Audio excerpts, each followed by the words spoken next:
Hello friends, welcome to Devansh కా stories. వాళ్ళు ఇప్పుడు మీరు వినబోతుంది ఏతేరని చెన్న ఈ బంధం స్టోరీలోని 79వ భాగం. సాయంత్రం మణికర్ రావటమే పరిమళ గారు ఎత్తుకుంటూ, వచ్చావా మణికర్, చూసావా నీ పెళ్ళాన్ని? అత్తగారి మాట వినకుండా, అత్తగారి మాట అంటే కొంచెం కూడా గౌరవం లేకుండా, నేనున్నానని కూడా చూడకుండా పొద్దు పొడిచే టైంలో ఎలా నిద్రపోతుందో చూడుపో అని అరుస్తూ, పైగా కొంచెం ఇంటి పని చేయమంటేనే ఏదో ఆవిడని బరువులు ఎత్తమన్నట్టు తెగ బిల్డప్ ఇస్తుంది. ఇదేనా కోడలికి ఉండే లక్షణం అని అరిచారు. మణికర్ వెనకే వచ్చిన పరమేశ్వరన్ గారు తల కొట్టుకుంటూ, నువ్వు నోరు మొయ్యి పరిమళ, ఎప్పుడు చూడు ఇంటికి వస్తే మనశ్శాంతి లేకుండా చేస్తున్నావు. అయినా బాలింత చేత పనులు చేయించేది అంటే సిగ్గులేదు కొంచెం కూడా?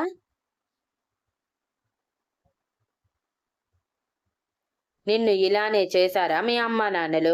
పట్టుబట్టి కోడల్ని ఇక్కడికి లాక్కొచ్చావు కదా, మరి జాగ్రత్తగా చూసుకునే పని లేదా అని అరుస్తూ ఉంటే మణికర్ వాళ్ళ గొడవకి విసుగ్గా ఫీల్ అయ్యాడు.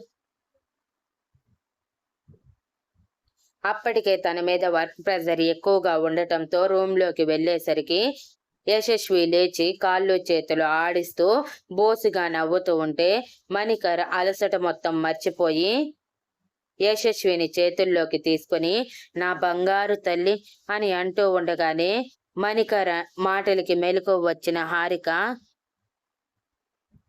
కంగారుగా పైకి లేచి, అప్పుడే 5 అయిపోయిందా అని అడిగింది. హా, అయినా ఇంతసేపు పడుకున్నావు ఏంటి హారిక? బయట అమ్మ గొడవ చేస్తుంది. పైగా నువ్వేమీ పని చేయలేదంట ఎందుకు? చిన్న చిన్న పనులు, చిన్న చిన్న వాటికి ఇద్దరు గొడవ పెట్టుకుంటున్నారు. కొన్నాళ్ళు ఇక్కడే ఉండాలని ఫిక్స్ అయ్యాము కదా, మరి ఈ గొడవలన్నీ మానేసి ప్రశాంతంగా 1 సంవత్సరం పాటు ఇక్కడే ఉంటే సంవత్సరం తర్వాత మన దారి మనం చూసుకుంటాం కదా అని విసుగ్గా అంటూ పాపని తీసుకుని బెడ్ మీద వాలిపోయాడు.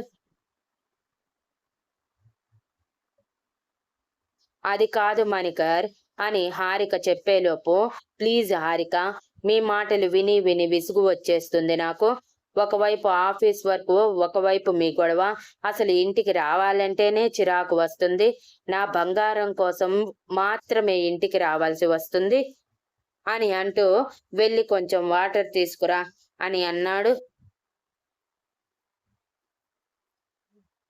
హారిక బాధగా మణికర్ వైపు చూస్తూ సరే అని పైకి లేచి ముందు కాళ్ళు చేతులు కడుక్కొని పాపని తీసుకో, వచ్చి రాగానే అలా పాపని ముట్టుకోకూడదు అని చెప్పి బయటికి వెళ్ళటమే.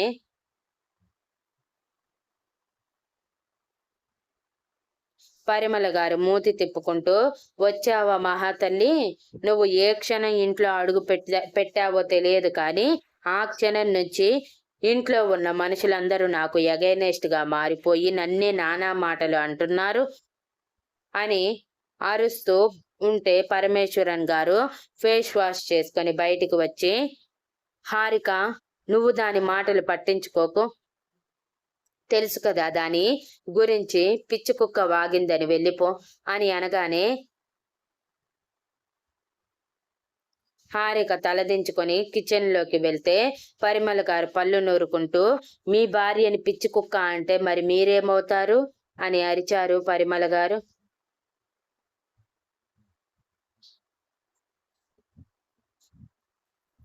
ఏముంది, ఆ పిచ్చి కుక్కని కంట్రోల్ చేసే మాస్టర్ని నేను అని కాలర్ ఎగిలేసి, ముందు స్నాక్స్ తీసుకురా, ఆకలిగా ఉంది, ఎక్కడి నుంచి వచ్చాయని తీసుకొచ్చి పెట్టాలి మీకు. ఇన్నాళ్ళు అంటే ఏదో మనవడు వస్తాడు, వాడి కోసం అష్ట కష్టాలు పడి అందరి అవసరాలు చూసుకున్నాను, కానీ ఇప్పుడు మన ఆస్తి మొత్తం లాక్కెళ్ళే ఆడపిల్లని కని మన నెత్తి మీద పడేసింది మీ కోడలు అని, అందుకే నాకు పని చేసే ఇంట్రెస్ట్ తగ్గిపోయింది. సో నేనే స్నాక్స్ చేయలేదు, రేపటి నుంచి కూడా చేయను. కావాలంటే బయట తెచ్చుకోండి, లేదంటే మీ కోడలి చేత చేయించుకోండి అని మూతి తిప్పుకుంటూ వెళ్ళిపోయారు పరిమళ గారు. ఆ మాటలన్నీ గ్లాస్ తీసుకొని వెళ్తున్న హారిక విని ఒక నిట్టూర్పు విడిచి మణికర్ దగ్గరికి వెళ్లి గ్లాస్ అందించింది. అలా రోజులు సాగిపోతూ హారిక ఇంట్లో పని చేస్తున్నా సరే ఏ పని చేయటం లేదని పరిమళ గారు మణికర్ పరమేశ్వరన్ గారు ఇంటికి రావటమే గోల చేయటం హారిక చెప్తున్నది మణికర్ వినిపించుకోకుండా తన స్ట్రెస్ లో తను ఉండటం జరిగిపోతున్నాయి. మరో నెల రోజులు గడిచాక ఒకానొక టైంలో హారిక ఇంటి పని అంతా చేసి పాపని చూసుకొని ముందు రోజు నైట్ కూడా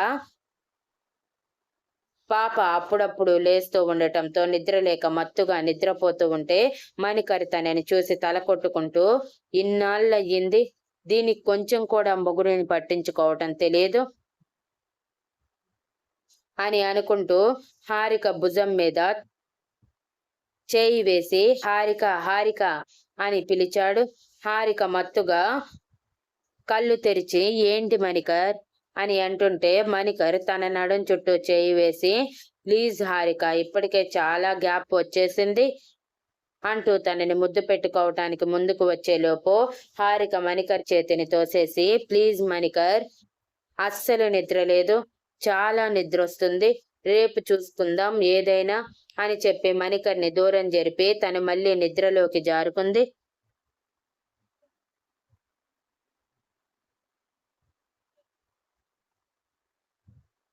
మణికర్ అసహనంగా హారిక గురించి విసుక్కుంటూనే నిద్రపోయాడు.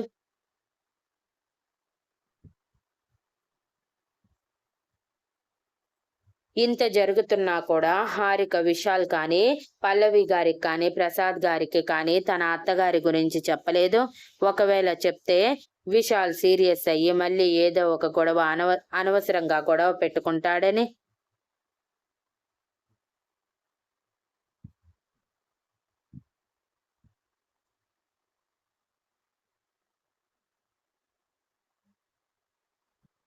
తన గొడవల్లోకి తన పుట్టింటి వాళ్ళని లాగటం కొంచెం కూడా ఇష్టం లేదు హారికకి. ఆ రోజు నుంచి గట్టిగా ఫిక్స్ అయ్యింది. తర్వాత రోజు పరిమళ గారితో పాప పెద్దయ్యే వరకు నేను ఏ పని చేయను, కావాలంటే పని మనిషిని పెట్టుకోండి అని గట్టిగా చెప్పి మరో మాట మాట్లాడారు అంటే మాత్రం నేను నా పుట్టింటికి వెళ్ళకపోవాల్సి వస్తుంది అని వార్నింగ్ ఇచ్చింది. పరిమళ గారికి విశాల్ గుర్తుకు వచ్చి కొంచెం జంకి 2 రోజులు నోరు మూసుకుంటే 3వ రోజు ఇదే చేస్తుంది, ఆయన పని మనిషికి డబ్బులు ఎవడిస్తాడు అని మూతి తిప్పుకుంటూ హారిక చెప్పినట్టు పని మనిషిని పెట్టింది.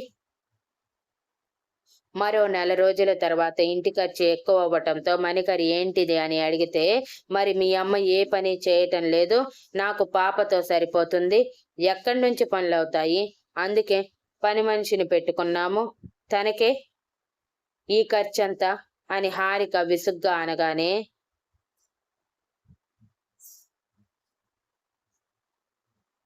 అంత బడ్జెట్ మనం తట్టుకోలేము హారిక, పైగా పాప కోసం ఏదో ఒకటి దాచాలి కదా, పని మనిషిని మాన్పించి నువ్వే కొంచెం అమ్మకి సహాయం చెయ్యి అని తనని బ్రతిమలాడి ఒప్పించాడు.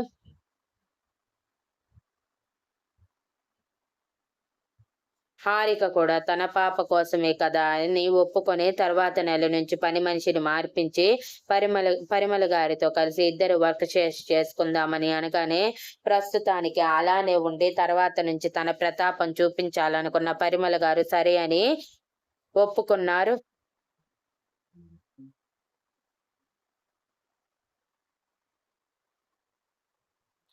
అలా మరో 2 రోజుల తర్వాత పరిమళ గారు కావాలని కారు జాలి మెట్ల మీద నుంచి పడిపోయారు. మంచాన పడిన పరిమళ గారు కాలు బెనికింది. వారం రోజుల పాటు బెడ్ దిక్కకూడదని డాక్టర్ చెప్పటంతో హారిక విసుగ్గా ఇంటి పనిలో తలమునకలవుతూ ఉదయం నుంచి సాయంత్రం వరకు గొడ్డు చాకరీ చేస్తూ ఉంది. ఆ ఇంటికి పైగా మధ్య మధ్యలో పరిమళ గారి గోల కూడా ఎక్కువే.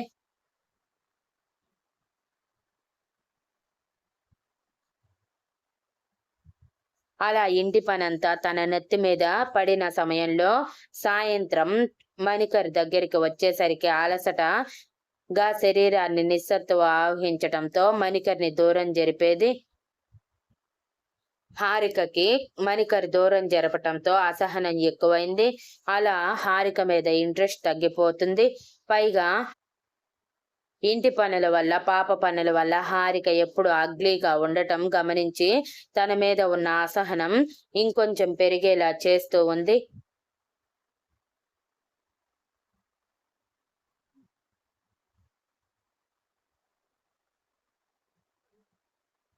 అలాంటి సమయంలో ఒక మీటింగ్‌కి మణికర్ వెళ్తూ మోక్షని పికప్ చేసుకుంటానని ఫోన్‌లో చెప్పటంతో మోక్ష కూడా సరే అని అనటంతో తనని పికప్ చేసుకోవటానికి తన బైక్ మీద మోక్ష ఫ్లాట్ దగ్గరికి వెళ్లి కాలింగ్ బెల్ కొట్టగానే మోక్ష ఫ్రెండ్ డోర్ తీసి ఆల్రెడీ మణికర్ గురించి మోక్ష చెప్పే ఉండటంతో రండి మోక్ష రెడీ అవుతుంది అని చెప్పి కిచెన్ లోకి వెళ్లిపోతే 2 నిమిషాలు చూసిన మణికర్ ఆఫీస్ కి లేట్ అవుతుందని మోక్ష అంటూ తన రూమ్ డోర్ నెట్టాడు.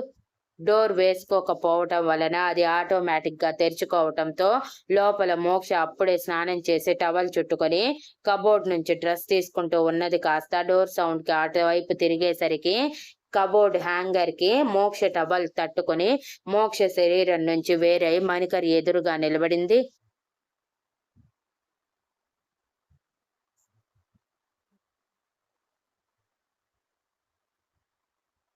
ఇక విశాల్ ప్రసాద్ గారికి, పల్లవి గారికి అప్పుడప్పుడు హారిక దగ్గరికి వెళ్ళి చూస్తూ ఉండండి అని, తనకి ఏమైనా కావాలంటే నిర్మోహమాటంగా తీసి ఇవ్వమని, దేంట్లోనూ హారిక తన అత్తారింట్లో తక్కువ కాకూడదని, ఏమైనా అటు ఇటుగా జరిగితే తనకి ఇన్ఫార్మ్ చేయమని గట్టిగా చెబుతూనే ఉన్నాడు.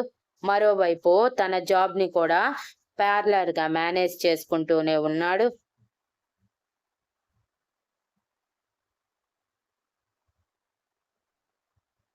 Thank you for listening and please like, share, comment and subscribe.